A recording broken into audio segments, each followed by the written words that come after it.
Mel Leeds' bestie has finally admitted his feelings for the doctor.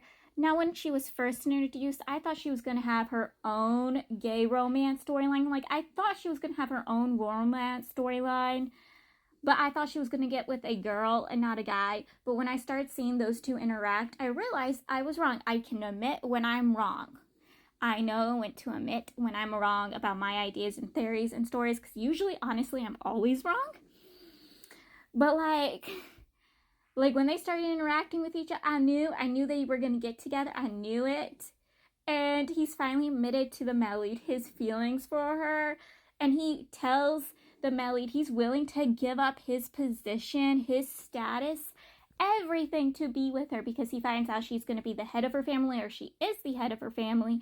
He's willing to give up his status, his position to be with her. So he will be her husband and not her be his wife, because her family would not let her be just a commander's wife. He's willing to do that. And I'm like, oh. Like, people say Priest can't write romance, which is insane to me, because I literally hunger for the romances. The main romance, the side romance is of Priest's works. Like I'm watching Word of Honor, and I'm thriving both for the main couple's romance and then the Mel Leeds daughter's romance, his adopted daughter's romance with her love interest. Like, I am thriving through the romances. Like, Priest can write both main love stories and side love stories. Like it is so good. Like I said, these two never get a break. Like, they never get a freaking break. Why I say this is because after dealing with the whole rebellion situation, another situation happens. The Barbarians, who are the main character's maternal family, the 18 clans, they want to make a deal with the royal family, with, their kingdom. They want to basically stop the war. They want to align themselves, something like that. They basically want to stop everything. And they promise to send a hostage, which is supposed to be the third prince.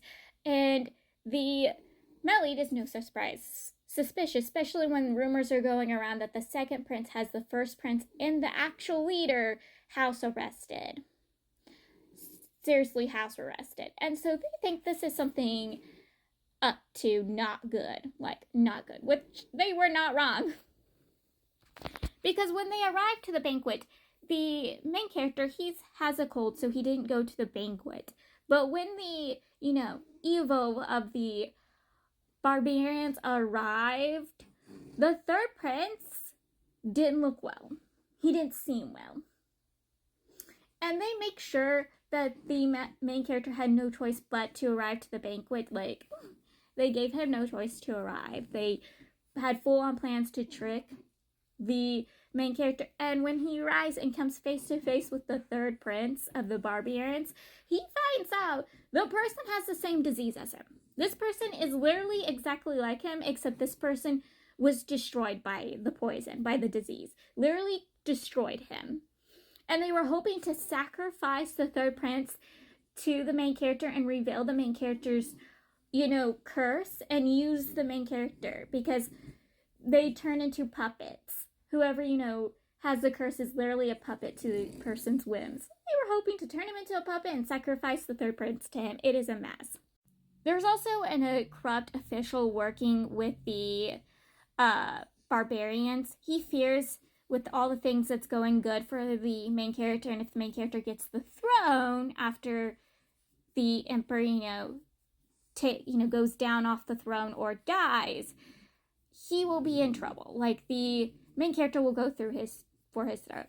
Well, he found out one of the corrupt officials that were involved in the rebellion but was able to cleanse his hands of it, had a doctor in his grasp who had evidence and proof that the main character could not be his, the past emperor's child, his own father's child. That he is his aunt's child. The woman, who raised him, quote unquote raised him, but abused him severely, constantly, is his actual biological mother, that she had fell pregnant when she had ran away, and that he is actually her child. And so this corrupt official was going to use this information to ruin the main character. Also ruin the male lead, because the male lead, again, was under the orders of the past emperor to go find the prince and bring the prince back. And remember, the main character has always claimed that he is not the past emperor's child. He is not the current emperor's brother. Like, it is a mess. They were able to handle both situations thanks to the main character's brilliance and skills and abilities. And obviously, this time, luckily, the current emperor is not falling for these tricks. He's like, yeah, no. He even questions, like, he's a little questioning, but he's like, yeah, no. I can't remember if it was book 2 or book 3, the emperor, the current emperor was going to give the main character the throne. And then he changed his mind and took back his throne because he's like, he didn't make the Uruk yet, so it didn't exist, so he kept his throne from the main character. But it's supposedly going around that he will be giving the main character his throne because he is not feeling well. He is like, his health is going. It is going. With everything going on, honestly, I can't blame the emperor for wanting just to give up the throne and give it to somebody else, because honestly, the throne is literally killing him. Everything that is happening is literally killing the emperor. Like, yes, he irks me for how easily he distrusts the male lead, even though the male lead is his most loyal servant. It pisses me off, but this man has gone through so much and has tried so much to help his country, take care of his country, and everything just keeps going downhill for him. Every time he thinks he's gone uphill, it's gone downhill twice. Like, it's just bad.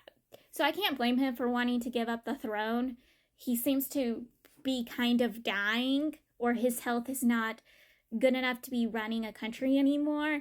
And there's talks about the main character taking the throne after he passes, that he has passed the throne to the main character just long enough for his crown prince, his son, to take the throne, until his son is old enough to take care of the throne for the main character. That is the seams. Like, at least he has asked the main character to take care of his son. Be basically regent. Be regent until his son can be king. And that's why he's been pushing a relationship between the male lead and his son too, is to hope that the male lead will take care of his son the same way the male lead took care of the main character.